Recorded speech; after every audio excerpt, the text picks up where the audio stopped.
Behaviorismo. O behaviorismo, também chamado de comportamentalismo ou psicologia comportamental, tem como principal objeto de estudo o comportamento.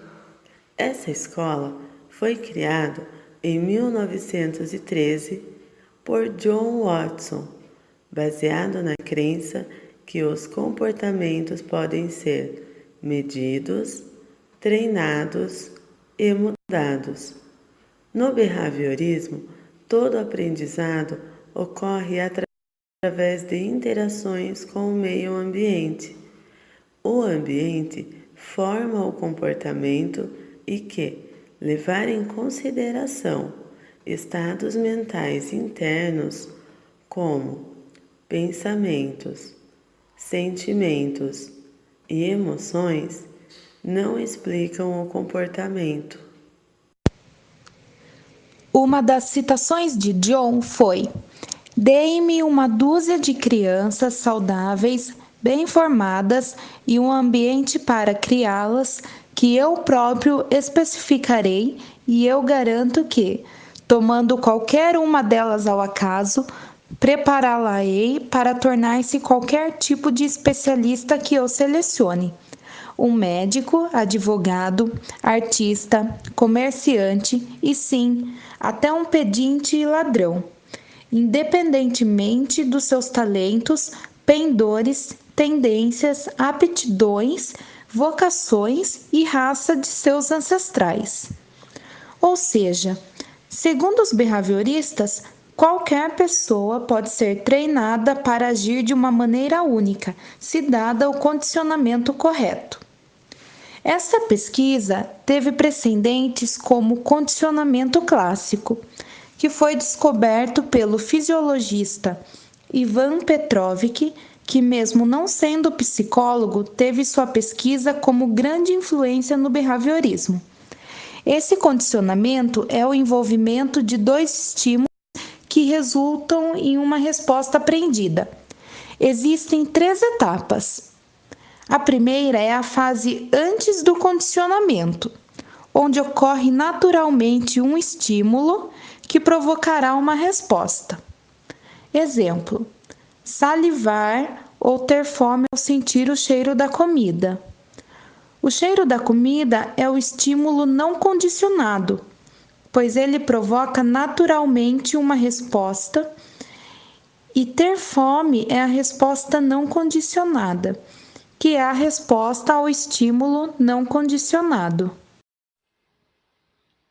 A segunda fase é durante o condicionamento, quando um estímulo neutro é emparelhado com um estímulo não condicionado.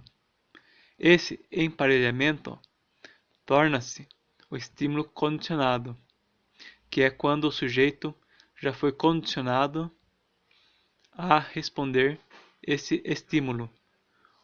Um exemplo é você sentir o cheiro da comida e ouvir um som de sino. Esse som não está relacionado ao cheiro, mas se ele for emparelhado diversas vezes com ele, desencadeará uma resposta condicionada. O sino é o estímulo condicionado. A resposta condicionada é a última fase, que ocorre após o condicionamento, como no exemplo, sentir fome ao ouvir o som é a resposta. Um último exemplo é a ida ao dentista. O medo para muitos só de ouvir o som da broca. Esse som é o estímulo neutro, pois não gera nenhum comportamento, mas quando sentimos a broca tocar um nervo do dente, sentimos dor, sendo o estímulo incondicionado.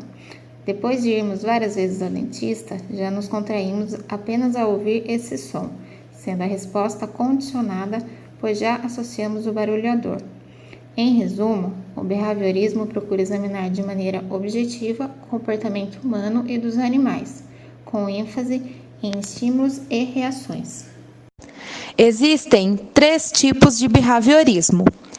No behaviorismo metodológico, Qualquer observador pode medir objetivamente o comportamento observável, pois ele é público, o que não acontece com os processos cognitivos, que são privados, sendo um processo feito através da percepção, memória, imaginação, entre outros.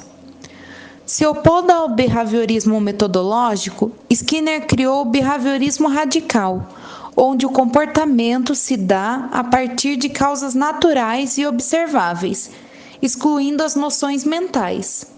Nesse tipo, a raiva, o ódio e outros sentimentos são os próprios comportamentos, onde na cultura mentalista a emoção é o que causa o comportamento. Para Skinner, o indivíduo é parte do ambiente e esse age sobre o indivíduo que modifica o ambiente interno. E o indivíduo age sobre o ambiente que modifica o ambiente externo. No behaviorismo radical, a causa do comportamento está no ambiente. Temos também o behaviorismo filosófico, que defende que a concepção de estado mental é, na verdade, a concepção de disposição comportamental, ou seja, o pensar e o agir estão relacionados. Deste modo, o behaviorismo filosófico, consequentemente, trata da análise dos estados mentais intencionais e os estados mentais representativos.